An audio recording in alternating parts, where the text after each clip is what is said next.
Life లో millionaire అవ్వాలనుకుంటే అప్పుల నుంచి బయటపడి డబ్బుని ఫాస్ట్ గా సంపాదించాలనుకుంటే ఏప్రిల్ 1 నుండి జరగబోయే అన్వర్ క్లాసెస్ కి రిజిస్టర్ చేసుకోండి. హాయ్ హలో నమస్తే welcome back to Suman TV. ప్రస్తుతం మనతో పాటు ఉన్నారు ఫ్యామిలీ కౌన్సిలర్ రజనీ రామ గారు. నమస్తే మ్యామ్. నమస్తే ప్రవీణ.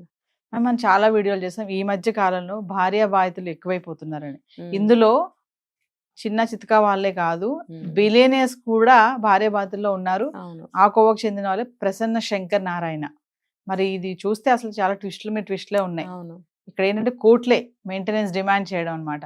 అసలు ఒక్కసారి ఆయన ఇంకా ఏంటంటే అంత టెక్కీ సాఫ్ట్వేర్ అయ్యుండి కూడా, అంత బిలియనర్ అయ్యుండి కూడా ఈ రోజు మనకి మరి బయటకు వచ్చారు అంటే ఒక భార్య బాధితుడు, దీన్ని ఎలా చూడొచ్చు అంటారు? ఒకసారి భర్తలందరికీ కూడా మరి జాగ్రత్త అని చెప్పాలా, మరి భార్యలకు జాగ్రత్త అని చెప్పాలా, చెప్తే వింటారా వాళ్ళు అసలు మాట అంటే? ఒకసారి ఈయన ఇష్యూ తీసుకుంటే మీ అనలైసిస్. ఫస్ట్ ఆఫ్ ఆల్ ఏంటంటే, ఉన్నవాడైనా పేదవాడైనా ఆడు మనిషే. మనిషికి ఎప్పుడైనా ఏ బుద్ధి అయినా పుట్టచ్చు. నెంబర్ 2 ఏంటంటే, భార్య బాధితుడు అంటే డబ్బున్న వాళ్ళ బాధలు అని చెప్పుకోవచ్చు. అంటే ఇప్పుడు ఇందులో మనం చూస్తే కనుక ఒక రేంజ్లో ఉన్నాయి విషయాలు. మరి అంత డబ్బు ఉంది కాబట్టి ఆ రేంజ్లో ఉంటాయి. అది ఇంకోటి ఏంటంటే అక్రమ సంబంధాలు. ఈ 3 అనమాట అక్కడ. అది స్వభావ సిద్ధమైన మనిషి తత్వం ఎట్లా ఉంటుందంటే కోరికలు పుట్ట. ఆ కోరికలకి అతీతంగా ఉన్న మానవుడే లేడు. సో డబ్బు ఉండనివ్వండి, డబ్బు లేకపోనివ్వండి, మనసులో ఏ కోరికైనా పుట్టచ్చు. ఏ కోరికైనా పుడితే దాన్ని ఎంతమంది కంట్రోల్లో ఉంచుకుంటున్నారు, జీవితాలని ఎంతవరకు సాఫీగా తీసుకెళ్ళగలుగుతున్నారు ముందుకి అనేది ఇక్కడ పాయింట్. ఇప్పుడు ఈవిడ కూడా ఏదో దీప, ఆ దీప అనే ఆవిడ కూడా ఇది అక్రమ సంబంధమైనటువంటి విషయం. ఇది ఇలాంటి కేసులో ఏంటంటే ఎంత డబ్బున్నా కూడా చూడండి వీళ్ళకి ఏదో అసంతృప్తులు ఉంటాయి. ఇంకొకటి ఏంటంటే వీళ్ళది మంచి కుటుంబం, లవ్ మ్యారేజ్ వీళ్ళది. వీళ్ళు ప్రాపర్ వచ్చేసి చెన్నై, తమిళనాడు అనుకుంటా. వీళ్ళేమో యుఎస్ లో చదువుకున్నారు, కొంతకాలం అక్కడ ఉన్నారు. వెల్ ఎడ్యుకేటెడ్స్, పెద్ద పెద్ద బిజినెస్ ఫౌండర్ అయిన ఈ సాఫ్ట్వేర్ కంపెనీలు ఏవేవో ఉన్నాయి, మల్టీ కంపెనీస్ ఉన్నాయి, దానికి ఆయన ఫౌండర్. అలాగే సింగపూర్లో కూడా ఎస్టాబ్లిష్ చేసి పెద్ద పెద్ద మల్టీనేషనల్ కంపెనీస్ అక్కడ సెటిల్ అయిపోయారు వీళ్ళు. చూడండి ఎక్కడి నుంచి ఎక్కడికి వెళ్ళి ఎక్కడికి వచ్చి ఎక్కడ అంటే వీళ్ళు ఎంత హైఫైసో మనకు అర్థం అవుతుంది.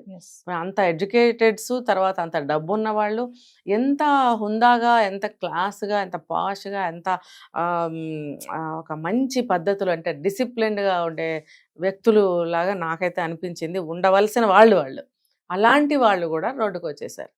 ఏంటంటే ఇది దీనికి ముందు చెప్పాను నేను, మనిషి కోరికలకి అతీతుడేం కాదు. ఇప్పుడు ఈవిడికి కూడా ఒక బాబు పుట్టాడు, 9 సంవత్సరాలంటే 10-11 ఏళ్ళు పెళ్ళి అయి ఉంటుంది. మరి ఇంత జర్నీ చేసి కూడా ఇప్పుడు ఈ బుద్ధి పుట్టడం అంటే, అవతల ఒకడు ఉంటాడు, కన్ను వేస్తారు అంటారు కదా, కన్ను వేసిన వాడు ఒకడు ఉంటాడు. ఇప్పుడు మనం చూడండి అనుకుంటాం మనల్ని ఎవరు చూడట్లేదని, ఎవడో ఒకడు కన్ను వేస్తాడు మన మీద. అందుకనే చెప్తారు చాలా జాగ్రత్తగా ఉండాలి, ఎవరి కన్ను పడకూడదు అని అంటారు. ఇప్పుడు డబ్బు మీదే పడచ్చు, ఆ వ్యక్తి మీదే పడచ్చు, చెప్పలేం కదా. కాబట్టి మనిషి అనేవాడు చాలా జాగ్రత్తగా నడుచుకోవాలి లైఫ్, ప్రపంచంలో ఎక్కడైనా కూడా. జీవితంలో నడిచే ప్రతి అడుగు, వేసే ప్రతి అడుగు జాగ్రత్తగా ఒళ్ళు దగ్గర పెట్టుకుని జీవితాన్ని గడుపుకోవాలి. లేకపోతే ఎవరు ఏ టైంలో కన్నేస్తారో మనకు తెలియదు.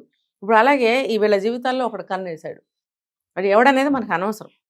ఏ రకంగా వచ్చాడు, అందులో ఎంప్లాయా, పార్ట్నరా, లేకపోతే ఫ్రెండా, మనకు అనవసరం. ఇదంతా కన్ను అయితే వేశాడు. వేసినప్పుడు ఈ అమ్మాయి ఇంత లైఫ్ లీడ్ చేసి జర్నీ చేసి అతనితో, దట్టు లవ్ మ్యారేజ్, చక్కగా ఫ్యామిలీ నడుస్తుంది, ఎంత ముచ్చటైన ఫ్యామిలీ, చాలా బాగుంది. ఆ అబ్బాయి కూడా బాగున్నాడు, ఈ అమ్మాయి కూడా బాగుంది, దేనికి లోటు లేదు, చక్కగా ఉన్నారు. ఆ అమ్మాయికి పుట్టిన బుద్ధే సరిగ్గా లేదు. అవతల వాళ్ళు ఏమైనా మనకి లోబర్చుకోవాలని ప్రయత్నాలు చేయొచ్చు, అట్రాక్ట్ చేయొచ్చు. మన బుద్ధి, మన కంట్రోల్ ఏమైంది, మన వ్యక్తిత్వం ఏమైంది, మన ప్రిస్టేజ్, చదువుకున్న చదువు, ఎంత ఎటువంటి స్థానంలో ఉన్నారు వీళ్ళు. ఆ ప్రిస్టేజ్ని కూడా మర్చిపోయి ఇటువంటి తక్కువ పని, ఇటువంటి తప్పుడు పనికి ఆమె లోన్ అయింది. అంటే మనిషి ఈజ్ ఈక్వల్ టు కోరిక, అంతే. కోరిక జయిస్తుంది ఇలాంటి వాళ్ళ విషయంలో. ఇక్కడ కూడా అదే జరిగింది. ఇది ఎంతవరకు ఇది శాశ్వతమా అనేది ఆలోచించుకోవాలి. భర్త, జీవితం, పిల్లలు ఇది ముఖ్యం అని అనుకోలేకపోయింది తను. అంటే కొంతమంది అలా అదే ఇంపార్టెంట్ అనుకుంటారు. కమింగ్ టు మేడం భరణం విషయంలో అదే. తర్వాత ఆమె అనేక కేసులు కోర్టులకు వెళ్ళడం, చెన్నైలో కేసు వేయడం, అతను వేస్తే అక్కడ మరి అక్కడ పోలీసులు మరి ఏం చేశారు, మన ఇండియన్ ఇది ప్రకారం వాళ్ళ ఇన్వెస్టిగేషన్ ప్రకారం మరి ఈ అబ్బాయినే ఇరికించారు ఎక్కడైనా అంతే కదా. కదా. మరి ఆ ఆడపిల్ల అమ్మాయికి చెప్పిందే వింటారు. వింటారు. మరి దాని గురించి మనం ఏం చెప్పాలి? ఎంతో మంది పాపం చెప్తున్నారు. మొన్న ఒకటి విన్నా నేను, మేబీ కోర్టు మూవీలో అనుకుంటా, లేకపోతే ఎక్కడ విన్నా నేను.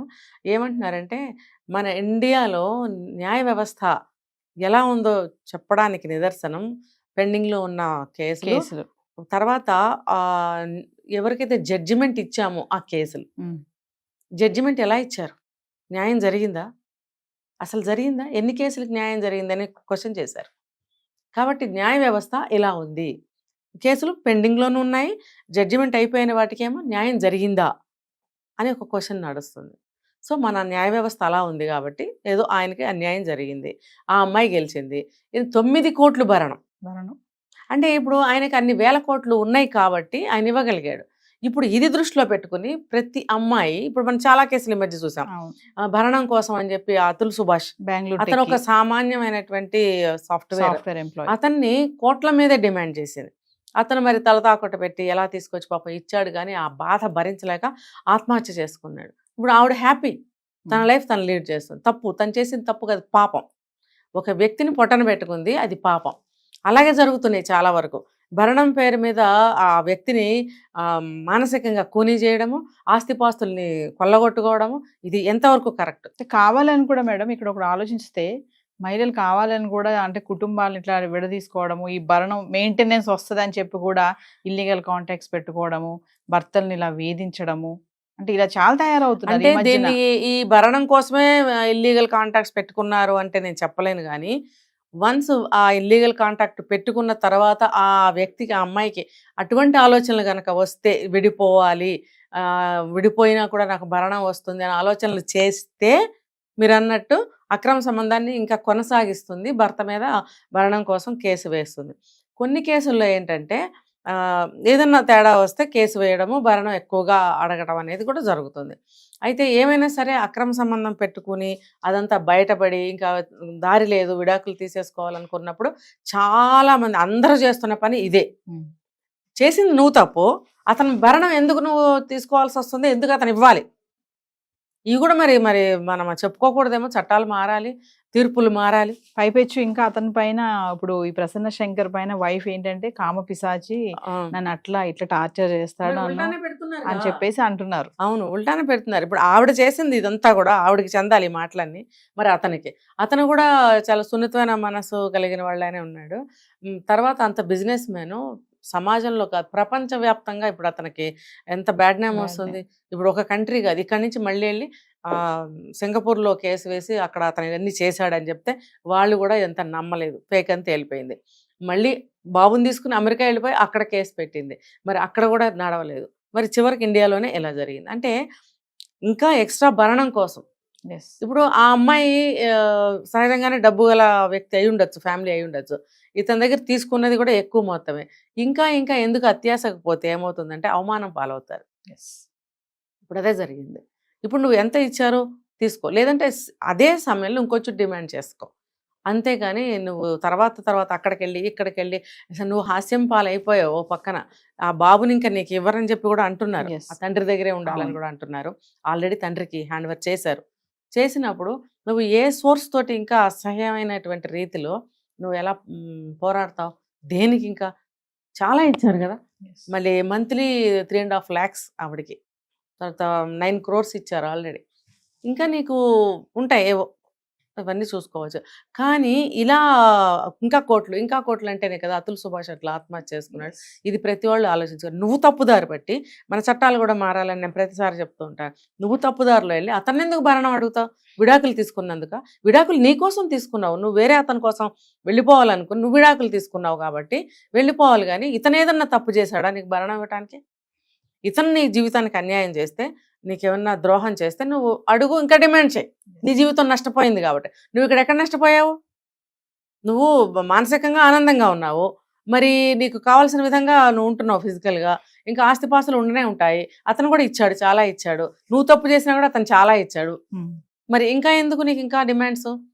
సిగ్గుగా అనిపించట్లేదా? నేనైతే ఇదే చెప్తా, తప్పు అతను చేస్తే నువ్వెంతైనా డిమాండ్ చేయి.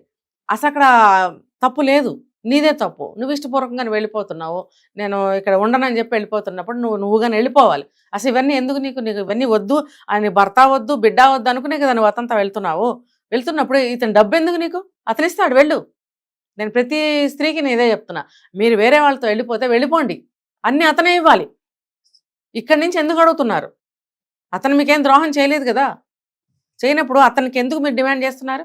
చేయకండి దయచేసి. ఎందుకంటే వాళ్ళ జీవితాలు వాళ్ళు బ్రతకనివ్వండి. మీరు విడాకులు అడిగితే ఇంకా హ్యాపీగా ఇస్తున్నారు వాళ్ళు. ఆ విడాకులు తీసుకొని మీకు ఇష్టమైన వ్యక్తితో వెళ్ళిపోండి. ఎందుకంటే ఫర్దర్గా అన్నీ అతనే ఇస్తాడు అని మీరు వెళ్ళిపోతున్నప్పుడు అన్నీ అతనే ఇవ్వాలి అని నేను చెప్తున్నా. Thank you ma'am.